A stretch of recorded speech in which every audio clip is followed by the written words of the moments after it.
देश की सच्चाई, सच छुपने नहीं देंगे। मैम, सबसे पहले आप अपने एनजीओ का नाम पूरा बताएंगी और किन किन क्षेत्रों में आपका एनजीओ काम करता है, उस पर आप प्रकाश डालेंगे। मैं Nitika Daniel, Gordon evidence collection and endorsement foundation director बात कर रही हूँ।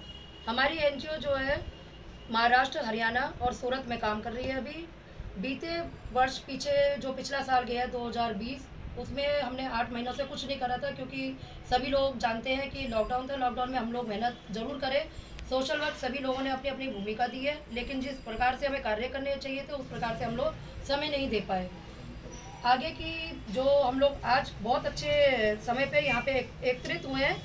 हमारी फाउंडेशन को लगभग 1 साल हो गया है, जिसमें हमारे साथ मौजूद धर्मपाल जी हैं। धर्मपाल जी हरियाणा से आए हैं और कुछ अपने कार्यकर्ता हैं जो हमारे साथ दिल्ली से भी है, फरीदाबाद से भी हैं और नोएडा से भी है। सभी लोगों का बहुत बहुत धन्यवाद, सभी लोगों को कॉन्ग्रेचुलेशंस। और आप लोगों से यही उम्मीद करते हैं जिस तरीके से आज आपने सहयोग करा, हमेशा अपना सहयोग बनाए रखिए। आप 1 वर्ष से इस बैनर के नीचे काम कर रही हैं अपने तमाम सहयोगियों के साथ। आपको क्या लग रहा कि आप जिन क्षेत्रों में, जैसे आप महिला उत्थान, नारी उत्थान की बात आप कर रही हैं, बेटी बचाओ बेटी पढ़ाओ, जो माने सरकार का समझिए नारा, प्रधानमंत्री जी का माने प्रसिद्ध नारा, तो इस क्षेत्र में काम करते करते आपको क्या अनुभव मिला कि काम की और अधिक आवश्यकता है या जिस गति से चल रहा ठीक ठाक है? जिस गति से चल रहा है ठीक ठाक नहीं है, क्योंकि बेटी बचाओ बेटी पढ़ाओ नारा लगाने से तो नहीं होगा, ये उसका उद्देश्य पूरा करने से होगा। हालांकि प्रधानमंत्री जी ने बहुत अच्छी योजना जरूर निकाली है, लेकिन कभी कभी हम किसी भी क्षेत्र में जाते हैं तो वहाँ पे कुछ प्रशासन हमें जरूर जो है सपोर्ट नहीं कर पाता है। अगर हम अपनी बात महिलाओं के लिए करते हैं, छोटी छोटी बच्चियों के लिए करते हैं, जैसे कि आजकल हर हालत से हम देख रहे हैं छोटी बच्चियों के साथ गलत काम होता है। और सबसे बड़ी दुख की बात तो ये, जो उद्देश्य निकाला गया है बेटी बचाओ बेटी पढ़ाओ, वो हो ही नहीं रहा है। खुलेआम गुंडे घूम रहे हैं, जिन्हें कभी भी रक्षक जो होते हैं वो भक्षक बन जाते हैं, और जो रक्षक हम जिन्हें कहते हैं वो है प्रशासन। प्रशासन ही वो भक्षक बना हुआ है। प्रशासन की नोक झोंक के नीचे सारा काम होता है। यदि हम सवाल उठाते हैं, अपना कार्य करने के लिए आगे आते हैं, तो उनका सपोर्ट हमें प्रशासन की ओर से नहीं मिल पाता। उसका कारण ये रहता है कि कुछ ऐसे हमारे समाज में लोग आज की डेट में घिनौने अपराध कर रहे हैं। घिनौने अपराध का मतलब ये है कि वो गलत तरीके से जो जिस दिशा में अभी जा रहा है बेटी बचाओ बेटी पढ़ाओ, उसका कोई उद्देश्य पूरे नहीं हो रहा है। यदि हम लोग जैसे सामाजिक कार्यकर्ता, सोशल वर्कर कुछ काम करने के लिए आगे निकलते हैं तो हमारी आवाज़ों को दबा दिया जाता है। कभी आपको ऐसा लगा कि आप किसी बच्ची को, नारी को न्याय दिलाने निकले हो पूरी टीम, लेकिन विफलता हाथ लगी हो, सफलता नहीं हुई हो, अफसोस हो रहा हो उसमें प्रशासन के असहयोग के कारण?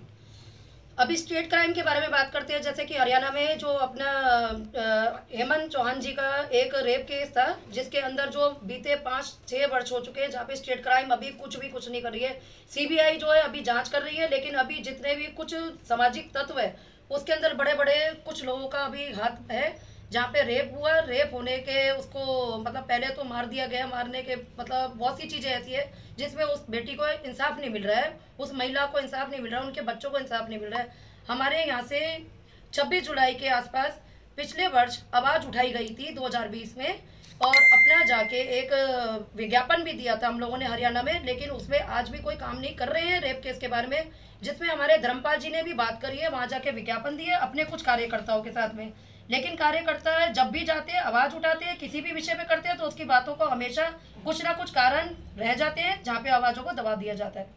1 वर्षों में कोई ऐसा काम जिसको आपकी टीम ने मिलजुल कर किया हो और वो सफल भी हुआ हो और आपको सफल माने खुशी भी हुई हो और संतोष भी हो, ऐसा कोई काम उदाहरण के तौर पर? खुशी इस बात की हुई है कि खुशी हमें अभी जो हमने काम करा है पिछले साल में, तो उसमें थोड़ा सामाजिक कार्य जरूर करे, हमें अच्छा लगा है। कुछ महिलाओं के, कुछ छोटे बच्चों के लिए हमने मदद करी है, जैसे कि उन्हें भोजन वितरण कराना, कपड़े वितरण कराना। कुछ जगहों पे हम लोगों ने सोचा भी है कि कुछ लोग जो बच्चे होते हैं जो पढ़ा नहीं पाते, तो हमारी फाउंडेशन कुछ आगे आए और उसके लिए काम करे। सरकार से गुजारिश भी यही है कि आप भी थोड़ा हमें सपोर्ट करें। महिला सुरक्षा पर बहुत राजनीति होती है, आप जब से काम कर रहे हैं क्षेत्र में, तो क्या आपको लगा कि महिला असुरक्षित हैं या वर्तमान समय में सुरक्षित हैं? असुरक्षित है, क्योंकि अभी महिलाओं को खुल के नहीं जीने की आज़ादी मिली है। जब तक सोच नहीं बदलेंगे तब तक काम और विकास कुछ नहीं होगा, क्योंकि विकास वहीं हो सकता है जहाँ पे हम लोग अपनी सोच को बदल सकते हैं। अगर महिलाओं को ही आगे आने के लिए, कोई आगे बढ़ने के लिए रोका जाएगा तो वो तो फिर कुछ नहीं हो पाएगा ना। हम लोग अगर घर से बाहर निकलेंगे तो नियत साफ होनी चाहिए, चाहे वो कहीं पे भी हम ऑफिस में काम कर रहे हो, चाहे हम घरेलू में हो, अपने घर में भी हो। अगर अपनी सोच अच्छी रखेंगे तो हम समाज में क्या, हम हर जगह आगे आ सकते हैं। भ्रूण हत्या को लेकर भी कई कानून कठोर बने हुए हैं और लेकिन इस पर अंकुश नहीं लग पाया। क्या इस क्षेत्र में आप लोग काम कर रही हैं कुछ? जी बिल्कुल कर रहे हैं, भ्रूण हत्या में हम काम कर रहे हैं। कुछ लोग ऐसे होते हैं जो जिसे कहते हैं चंद रुपयों के लालच में आके गरीब औरतें जो बेचारी, जिन्हें पढ़ी लिखी नहीं होती है, उनका मिसयूज किया जाता है, उनको गलत गाइड किया जाता है। भ्रूण हत्या अपराध के अंदर कई कई ऐसे लोग हैं जिनका मैं नाम लेना अभी अच्छा नहीं समझती हूँ, लेकिन अपराध अभी भी पल रहा है। अपराध को अभी भी बढ़ावा दिया जाता है, उन पर कोई कार्य नहीं किया जाता। अगर कोई कार्य करने के लिए कोई भी सामाजिक कार्यकर्ता आगे आता है तो उसकी आवाज़ को दबा दिया जाता है।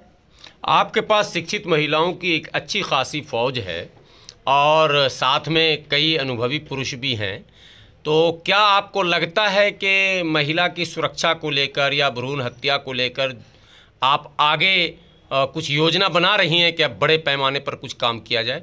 जी बिल्कुल बना रहे हैं। अभी समय समय पे हम लोग एक मीटिंग भी करने जा रहे हैं, जो हम मई में जाएंगे और पंजाब में मीटिंग करेंगे।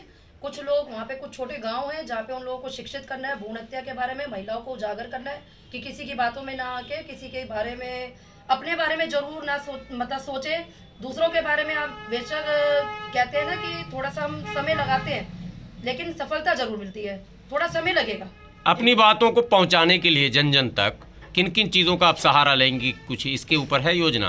अपनी बात को पहुंचाने के लिए हम हमेशा जो है अपनी जितनी कोशिश कर सकते हैं, ज़्यादा से ज़्यादा लोगों को जोड़ के, हर सदस्य से यही उम्मीद करते हैं कि हर सदस्य अपने अपने क्षेत्र में हर सदस्य को जोड़े ताकि वो आगे जन जन तक आवाज़ पहुंचाए। किसी भी संगठन को चलाने के लिए पैसे की जरूरत होती है। आप लोग पैसे का इंतजाम कैसे करते हैं, क्योंकि संगठन चलाना कोई छोटी मोटी चीज़ नहीं होता है।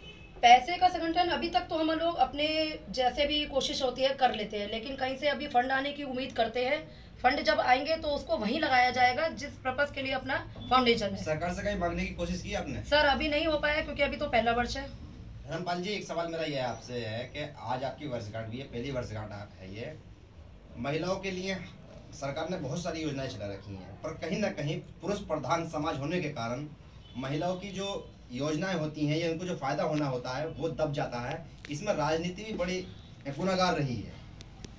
सर जी, ये आपने जो सवाल पूछा वो बहुत बढ़िया पूछा, क्योंकि पुरुष ही लेडीज़ को आगे नहीं आने देते। जैसे सरपंच है गांव में, अपने जैसे बड़े शहरों में एमसी बनते हैं और हमारे जो पंचायत मेंबर होती हैं, लेकिन इनको आगे नहीं आने दिया जाता है। सिर्फ उनको मात्र एक स्टैंप यूज किया जाता है, लेकिन सारा काम जेंट्स ही करते हैं। वो जेंट्स को रोकने के लिए ये सरकार जो कानून बना रही है, लेकिन उस पर अमल नहीं कर रही है। कानून तो कर दिया कि भाई बेटियों को आगे लाएं और ज़्यादा से 50% जैसे महिलाओं को इसमें भागीदारी का प्रदान, लेकिन को काम नहीं कर रहे। कुछ तो लोग नहीं काम कर रहे जो उनके परिवार वाले हैं, कुछ लेडीज नहीं काम करके राजी, लेकिन वो चाहती हैं पद। लेकिन इसमें सरकार की जो और प्रशासन की दोनों की डील है जी। आप बुद्धिजीवी हैं, काफी वर्षों से काम कर रहे हैं संगठनों के लिए और संगठन में, और आपने देखा भी होगा जा जाके जमीनी स्तर पर कि भाई किस तरह समाज को जरूरतें हैं। एक ऐसा क्या सुझाव देना चाहेंगे सरकार को व सामाजिक और संगठनों को भी जो इसमें सुधार ला सके? सुधार तो जी सबसे पहले तो हमने जी तोड़ के अपने अपने घर, शुरू में अपने घर से ही शुरुआत करनी पड़ेगी। मान लीजिए हमारी कोई बहन बेटी मेंबर या पंचायत मेंबर, जिला परिषद मेंबर जो भी बनती है, हम उसको खुल के सामने नहीं आने देते। सबसे पहले तो हमने अपने घर से शुरुआत करनी पड़ेगी कि हम उस बहन बेटी को आगे निकलने का और उसे काम करने का खुद को मौका दें। नहीं, कहीं ना कहीं खोने का डर है पुरुष प्रधान समाज को, या ये डर है कि कहीं महिला के साथ कोई नाइंसाफी ना हो जाए? नहीं, कहीं है समाज ऐसा नहीं जी, ऐसा कोई नहीं है। ठीक है, वो समय समय की वो बात होती है, कहीं कुछ घटनाएं हो जाती हैं, लेकिन ऐसी बात नहीं है। हर सारा आदमी माता बहनाओं का जितना भी आदर करते हैं बहुत करते हैं, लेकिन जो शरारती तत्व है कुछ ये ज़्यादा राजनीतिक जो सिस्टम से जुड़े हुए लोग हैं, नहीं आप बड़े बड़े न्यूज़ चैनलों पे देखते हैं कि राजनीतिक सिस्टम के लोग भी इन चीज़ों को मतलब अपने ऊपर लागू नहीं कर रहे हैं। तो इसलिए सबसे पहले तो सरकार ने इन ऐसे लोगों को सुधारने का बीड़ा उठाना चाहिए। और हम गांव दर गांव, जैसे पहले हमारे गांव में था ओला प्रथा थी, घूंघट प्रथा, तो हमने बस वहाँ में शुरुआत की थी और घूंघट प्रथा को ख़त्म करने का मतलब काम किया था। और वहाँ कैथल के डीसी साहब थे, जो उन्होंने भी इनकी अहम भूमिका थी। और चिशाला गांव की सीमा देवी सरपंच थी, वहीं से वो शुरुआत की थी हमने। मेरा एक सवाल आपसे आखिरी सवाल ये है कि अगर कोई लड़की या कोई पुरुष आपके संगठन में जुड़ना चाहे तो उसकी आसान प्रक्रिया क्या होती है? उसके यही है जी, जैसे मैंने बेटी बचाओ बेटी पढ़ाओ पे काम करना, पर्यावरण पे करना, गरीब बच्चों के बिना माँ बाप के बच्चे हैं जो अनाथ हैं उनकी हेल्प करना। तो उनको सबसे पहले हम यही संदेश देते हैं कि भाई अगर हमारी संस्था में आपने हमारी फाउंडेशन में काम करना है तो आपने इस तरीके से काम करना पड़ेगा। उनको हम समझाते हैं और उसी लेवल पे हम काम शुरू करते हैं और कर भी रहे हैं। नितिका जी, लास्ट में आपसे क्या संदेश है हमारे न्यूज चैनल के माध्यम से आपका नारी शक्ति व पुरुष समाज के लिए?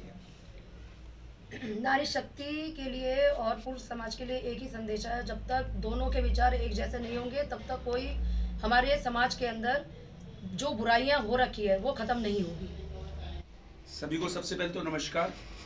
मैं सागर मलिक गोल्डन फाउंडेशन से, और आज जो है फाउंडेशन को 1 वर्ष हो गया है। पहले तो मैं निकिता मैम को और धर्मपाल जी को और अपने संगठन से, अपने एनजीओ से जुड़े सभी लोगों को बधाई देना चाहता हूं कि आज जो हम 1 वर्षों से इस पे कार्य कर रहे थे, आज उसको 1 वर्ष हो चुका है। तो सभी को सबसे पहले बधाई हो। सब आपको भी।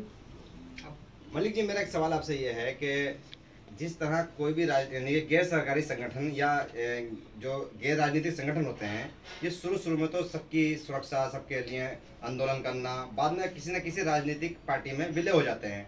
तो क्या आपका उद्देश्य भी यही है कि आगे चल के किसी राजनीतिक संगठन में चले जाएंगे आप? देखिए, मेरा मानना ये है कि गैर राजनीतिक संगठनों को आज तक ना तो शासन का और ना प्रशासन का कोई भी सहयोग मिला है। इसीलिए कई संगठन मजबूर होकर राजनीतिक पार्टियों के साथ अपने संगठन को जो है टाई अप कर लेते हैं।